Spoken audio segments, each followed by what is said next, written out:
کہ جب آپ کی شادی ہوئی تھی تو آپ اور آپ کی بیگم صاحبہ نے کتنے فینسی ڈریس بنوائے تھے. آپ نے اپنی بہن یا بیٹی کو کتنے مہنگے سوٹس میں الوداع کیا تھا. ہمارے ملک میں شادی کے سوٹس عموماً 30-40 ہزار روپے سے سٹارٹ ہو کر 5-10 لاکھ روپے تک کے بھی ہوتے ہیں. لیکن یہ سوٹ صرف چند گھنٹوں کے مہمان ہوتے ہیں. دلہن اور دولہا جو ہی کمرے میں جاتے ہیں اس کے بعد ان سوٹس کی ویلیو ختم ہو جاتی ہے اور شاید وہ سوٹ وہ پھر دوبارہ کبھی نہیں پہنتے. ایم فی ٹاکس دیکھنے اور سننے والے ناظرین کو ہمارا سلام پہنچے. آپ دیکھیں اپنا فیورٹ یوٹیوب چینل ایم فی ٹاکس اور میں ہوں فیصل بشیر. آج آپ کے ساتھ ایک کہانی شیئر کروں گا جو کہانی بہت ہی زبردست ہے اور ہمارے لیے بہت کچھ اس میں سیکھنے کے لیے ہے. یہ غریب ٹیکسی ڈرائیور کا چھوٹا سا انیشیٹو ہے اور اس کے اس قدم نے لوگوں کو ویلفیئر کرنے کے نئے طریقے سکھایا, لوگوں کی تقدیر بدل دی اور معاشرے میں بہت ہی زبردست اور مثبت تبدیلی لے کے آیا. اور یہ چھوٹی چھوٹی جو نیکیاں ہیں, یہ چھوٹے چھوٹے انیشیٹوز ہوتے ہیں جو لوگوں تک نیکی بھی پہنچاتے ہیں اور انہیں نیکی کرنے کا نیا آئیڈیا بھی دیتے ہیں. تو یہ کہانی ہمیں جو بھیجی ہے یہ مس مجاہدہ جبار مرتضیٰ نے بھیجی ہے اور یہ کہانی ایک بہت ہی شاندار اور سیکھنے کے لائق کہانی ہے. امید کرتا ہوں آپ کو یہ کہانی ضرور پسند آئے گی. تو سب سے پہلے اگر آپ نے ایف بی ٹاکس کو لائک اور سبسکرائب نہیں کیا تو پلیز اس کو لائک اور سبسکرائب بھی کریں اور اپنے دوستوں سے بھی شیئر کریں, کیونکہ یہ کہانی آپ کو بہت کچھ سوچنے, سمجھنے اور نیکی کرنے پہ ضرور مجبور کر دے گی. نصر توتھا ایک مسلمان تھا. بھارت کی ریاست تامل ناڈو کے گاؤں مالاپورم میں رہتا تھا اور ٹیکسی چلاتا تھا. 2020 کے شروع میں اس کی ٹیکسی میں خاتون آ کے بیٹھی. وہ سارا راستہ روتی رہی اور نصر توتھا اسے بیک مرر سے دیکھتا رہا. وہ اترنے لگی تو نصر نے عاجزی سے اس کے آگے ہاتھ جوڑ کے پوچھا, بہن آپ مجھے پریشان دکھائی دیتی ہیں, آپ کی پریشانی کی وجہ کیا ہے؟ ہو سکتا ہے میں آپ کی مدد کر سکوں. یہ سن کر خاتون نے زور زور سے رونا شروع کر دیا. نصر نے اسے تسلی دی. خاتون تھوڑی سی بحال ہوئی تو اس نے بتایا, کل میری بیٹی کی شادی ہے. ہم غریب لوگ ہیں, ہم بیٹی کے لیے شادی کا جوڑا نہیں خرید سکے. میں اپنی عزیز کے پاس مدد کے لیے گئی تھی لیکن اس نے انکار کر دیا. اب مجھے سمجھ نہیں آ رہی کہ میں کیا کروں. نصر بھی بہت پریشان ہوا. اس نے چند لمحے کے لیے سوچا اور اسے پھر یاد آیا, پچھلے ماہ اس کے دوست کی ایک بیٹی کی شادی تھی. دوست نے بیٹی کو 10,000 روپے کا جوڑا لے کر دیا تھا اور جوڑا اب بیٹی کے پاس فالتو پڑا ہوگا. میں اگر وہ اس سے لے کر خاتون کو دے دوں تو یہ خاندان پریشانی سے نکل سکتا ہے. نصر نے خاتون کو تسلی دی, اس کا ایڈریس لیا اور اس سے کہا, آپ اطمینان سے گھر چلی جائیں, میں شام تک آپ کو شادی کا جوڑا پہنچا دوں گا. خاتون بھیگی آنکھوں سے اس کو دیکھنے لگی. نصر توتھا سیدھا اپنے دوست کے پاس گیا, اس سے یہ معاملہ ڈسکس کیا. اس کا دوست ایک نیک دل انسان تھا, وہ فوراً مان گیا. دونوں بیٹی کے گھر گئے, اسے ایشو بتایا. بیٹی کے پاس فالتو جوڑا پڑا ہوا تھا, اسے اس وقت ٹرنک سے نکال کر اسے دے دیا. نصر یہ جوڑا لے کر ڈرائی کلینر کے پاس گیا جو اس کا دوست تھا. اس کو ماجرا سنایا اور شام سے پہلے اس کو ڈرائی کلین کرنے کا کہا. اس نے وہی جوڑا ڈرائی کلین کر کے اس کے حوالے کر دیا. وہ نصر جوڑا لے کر خاتون کے گھر شام کو پہنچ گیا. خاتون اور خاندان نے جوڑا دیکھا تو ان کا خوشی کا کوئی ٹھکانہ نہ رہا. خاندان باری باری نصر کے ہاتھ چومنے لگا. نصر کو بے تحاشا خوشی ہوئی اور اس نے سوچا, ہمارے ملک میں لاکھوں خاندان اس مسئلے سے گزرتے ہیں, میں اگر کوشش کروں تو میں کم از کم چند ہزار ضرورت مندوں کا یہ مسئلہ حل کر سکتا ہوں. یہ خیال آئیڈیا بنا اور اس آئیڈیا نے آگے چل کر ڈریس بینک کے نام سے تامل ناڈو میں ایک دلچسپ این جی او کی بنیاد رکھ دی. نصر توتھا نے اس شام اپنے دوستوں سے اس واقعے کا ذکر کیا. یہ لوگ بیٹھے اور سوچا, ہمارے ملک میں ہر دلہن کو شادی کا جوڑا چاہیے ہوتا ہے, یہ جوڑے مہنگے ہوتے ہیں اور غریب خاندان اس کا مالی بوجھ نہیں اٹھا سکتے.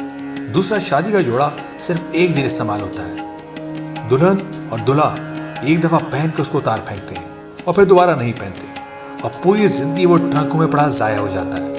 ہم اگر کوشش کریں تو ہم دلہنوں سے ان کے عروسی جوڑے جمع کر لیں, انہیں ڈرائی کلین کرائیں, استری کریں, غریب بچیوں کو دیں تو اس سے ان کی لاکھوں بچیوں کی شادی ہو سکتی ہے اور ان کا ایک بہت بڑا مسئلہ بھی حل ہو سکتا ہے. تمام دوستوں نے فیصلہ کیا کہ ہم اپنے گھروں کے صندوق کھولتے ہیں, جوڑے جمع کرتے ہیں اور ضرورت مندوں میں تقسیم کر دیتے ہیں اور پھر اس کا رزلٹ دیکھتے ہیں. نصر نے اگلے دن اپنے دوستوں کے گھروں سے شادی کے جوڑے جمع کرنا شروع کیے تو اس کے پاس 2 دن میں 10 جوڑے جمع ہو گئے. اس نے بازار میں ایک دکان کرائے پر لی, جوڑے ڈرائی کلین اور استری کر کے پیک کیے, ان پر سائز لکھا, دکان کے باہر ڈریس بینک کا بورڈ لگا دیا اور ساتھ ہی فیس بک پہ اعلان کر دیا, اگر آپ کی بیٹی یا بہن کی شادی ہے اور آپ شادی کے جوڑے افورڈ نہیں کر سکتے تو آپ ہم سے جوڑا مفت لے جائیں۔ لوگوں نے رابطہ کیا اور تمام جوڑے شام تک نکل گئے۔ یہ تو ایک خوشی کی بات تھی کہ سارے جوڑے نکل گئے، لیکن ایک پریشانی بھی تھی، وہ یہ کہ ایڈریس بینک پہلے ہی دن خالی ہو چکا تھا۔ اب ہم کیا کریں؟ نصر نے اپنے ساتھیوں سے مشورہ کیا۔ شام بیٹھ کر ایک دوسرے سے پوچھنے لگے۔ وہ رات تک چائے پیتے رہے اور مسئلے کا حل تلاش کرتے رہے، یہاں تک کہ حل نکل آیا۔ تمام دوستوں نے فیصلہ کیا ہم سوشل میڈیا کے ذریعے شادی شدہ لوگوں سے رابطہ کرتے ہیں، ان سے شادی کے جوڑے جمع کرتے ہیں اور یہ ضرورت مندوں میں تقسیم کر دیتے ہیں۔ نصر اس کے دوستوں نے فیس بک کے لیے پیغام بنائے اور سوشل میڈیا پہ چڑھا دیے۔ یہ پیغام جس شخص تک پہنچا اسے فوراً یاد آیا کہ میں نے بھی شادی کی تھی، میرا بھی تو ایک جوڑا ہے، اور میری بیوی نے اگلے دن وہ جوڑا کی صندوق میں رکھ دیا تھا، اور وہ جوڑا میں نے اور میری بیگم نے آج تک نہیں پہنا۔ لوگوں نے پرانے صندوق کھولے، شادی کے جوڑے نکالے، ڈرائی کلین کرائے، استری کیے، پیک کر کے نصر کو بھجوانا شروع کر دیا۔ یوں ڈریس بینک میں شادی کے جوڑوں کا انبار لگ گیا۔ ہفتے میں 300 جوڑے جمع ہو گئے۔ یہ مسئلہ حل ہو گیا تو نیا مسئلہ پیدا ہو گیا کہ ضرورت مند دور دراز کے علاقوں سے رابطہ کر رہے تھے، اور اس کے لیے کافی مالی وسائل چاہیے تھے کہ ان تک وہ جوڑے پہنچائے جائیں، اور وہ لوگ اتنے غریب تھے کہ وہ خود سے یہ جوڑے نہیں لے سکتے تھے اور نہ کوریئر کی کاسٹ برداشت کر سکتے تھے۔ نصر نے اپنے دماغ پر زور ڈالا تو اس کا بھی حل نکل آیا۔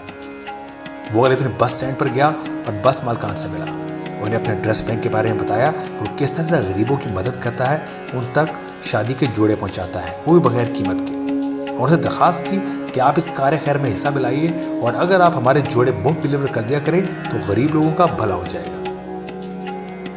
بس مالکان فوراً مان گئے۔ اب لوگ واٹس ایپ کے ذریعے آرڈر لیتے ہیں، شادی کا جوڑا پیک کر کے بس ڈرائیور کے حوالے کرتے ہیں۔ بس ڈرائیور کا فون نمبر، بس کا نمبر اور ٹائم ضرورت مندوں کو بھجوا دیتے ہیں، اور ضرورت مند وقت پر بس اسٹاپ پہنچتے ہیں، ڈرائیور سے اپنا سوٹ لے لیتے ہیں۔ یہ این جی او اپریل 2020 میں بنی تھی اور یہ اب تک شادی کے 300 سوٹ ڈونیٹ کر چکی ہے، جبکہ 800 سوٹ ان کے پاس تیار پڑے ہیں۔ تمام سوٹ 5000 سے لے کے 50,000 روپے مالیت کے ہیں۔ ڈریس بینک ضرورت مندوں سے سوٹ واپس نہیں لیتا، تاہم انہیں یہ ہدایت ضرور کرتا ہے کہ جیسے آپ کے لیے یہ مشکل تھی، یہ کسی اور کے لیے بھی مشکل ہے۔ جیسے ڈریس بینک نے آپ کی مشکل حل کی، آپ بھی کسی اور کی مشکل حل کرنے کا سبب بنیں گے۔ یہ سوٹ ضائع نہیں کریں گے، یا تو ڈریس بینک کو واپس کریں گے یا کسی اور ضرورت مند کو دے دیں گے جو ڈیزرو کرتا ہو اس سوٹ کو اپنی شادی میں پہننے کے لیے۔ این ممکن ہے کہ آپ کی طرح کوئی اور ماں بھی پریشان بیٹھی ہو۔ لوگ اس ہدایت کو سیریس لیتے ہیں، سوٹ اور ضرورت مندوں کو بھجوا دیتے ہیں یا پھر انہیں واپس کر دیتے ہیں۔ ایک غریب ٹیکسی ڈرائیور کا چھوٹا سا انیشیٹو جس نے تامل ناڈو کے لوگوں کو ویلفیئر کا نیا طریقہ سکھا دیا۔ آپ یاد رکھیں، معاشرے ہمیشہ چھوٹی چھوٹی نیکیوں اور ڈریس بینک جیسے انیشیٹو سے ہی ٹھیک ہوتے ہیں۔ آپ یہ سطریں پڑھتے پڑھتے سوچیں کہ جب آپ کی شادی ہوئی تھی تو آپ اور آپ کی بیگم صاحبہ نے کتنے فینسی ڈریس بنوائے تھے۔ آپ نے اپنی بہن یا بیٹی کو کتنے مہنگے سوٹس میں الوداع کیا تھا۔ ہمارے ملک میں شادی کے سوٹس عموماً 30-40 ہزار روپے سے سٹارٹ ہو کر 5-10 لاکھ روپے تک کے بھی ہوتے ہیں، لیکن یہ سوٹ صرف چند گھنٹوں کے مہمان ہوتے ہیں۔ دلہن اور دولہا جو ہی کمرے میں جاتے ہیں اس کے بعد ان سوٹس کی ویلیو ختم ہو جاتی ہے، اور شاید وہ سوٹ وہ پھر دوبارہ کبھی نہیں پہنتے۔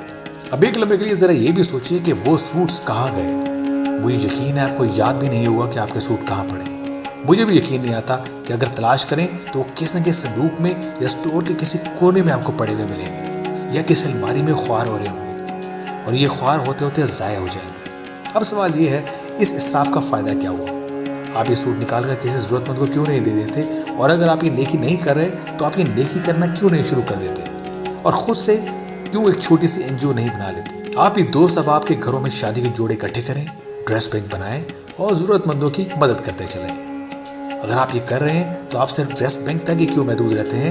ہم سائیکل بینک کیوں نہیں بناتے؟ ہم سب کے گھروں میں پرانی سائیکلیں ذیل و خوار ہو رہی ہیں، یہ سائیکلیں سینکڑوں لوگوں کے کام آ سکتی ہیں۔ اس طرح ہمارے بچے بڑے ہو گئے ہیں، یہ کھلونے اسٹور رومز میں پڑے ہیں، ہم نکال کر ٹوائز بینک کیوں نہیں بنا لیتے؟ ہمارے گھروں میں فالتو برتن، پرانے فرنیچر، پرانے جوتے، پرانے کمبل، رضائیوں، چادروں، کپڑوں، چھتریوں، ٹائروں، موٹر سائیکلوں، کھڑکیوں، دروازوں، پردوں کا انبار بھی تو لگا ہوا ہے۔ ہم ان کے بینک کیوں نہیں بنا لیتے؟ آپ یاد رکھیں، ہم جن چیزوں کو بیکار سمجھتے ہیں وہ ہزاروں، لاکھوں بلکہ کروڑوں لوگوں کی زندگی کی تمنائیں ہوتی ہیں، ان کی ضرورت ہوتی ہیں، اور اس کو پورا کرتے کرتے ان کی پوری نسلیں زندگی کے دائرے سے نکل جاتی ہیں، مگر وہ اپنی ضروریات پوری نہیں کر سکتے۔ اپنے اسٹور، صندوق، پیٹیاں خالی کر کے ان کی خواہشیں، ان کی تمنائیں پوری کیوں نہیں کر دیتے؟ آپ جہاں بھی ہیں اور جو بھی ہیں، آپ نثر طوطا بن جائیں اور اس ملک میں صندوق کھولیں، الماریاں خالی کریں، سٹور روم صاف کریں، مہم چلائیں۔ آپ اس ملک میں چھوٹی چھوٹی نیکیوں کے چھوٹے چھوٹے بینک بنائیں۔ آپ یقین کریں، یہ بینک اس ملک کا مقدر بدل دیں گے۔ پاکستان حقیقت تبدیل ہو جائے گا اور یہ نیا پاکستان بن جائے گا۔ تو آئیں، ہم آج سے تہیہ کرتے ہیں کہ ہم اپنے نئے پاکستان کے لیے کسی اور کا انتظار نہیں کریں گے، بلکہ نئے پاکستان بنانے میں خود سے پہل کریں گے۔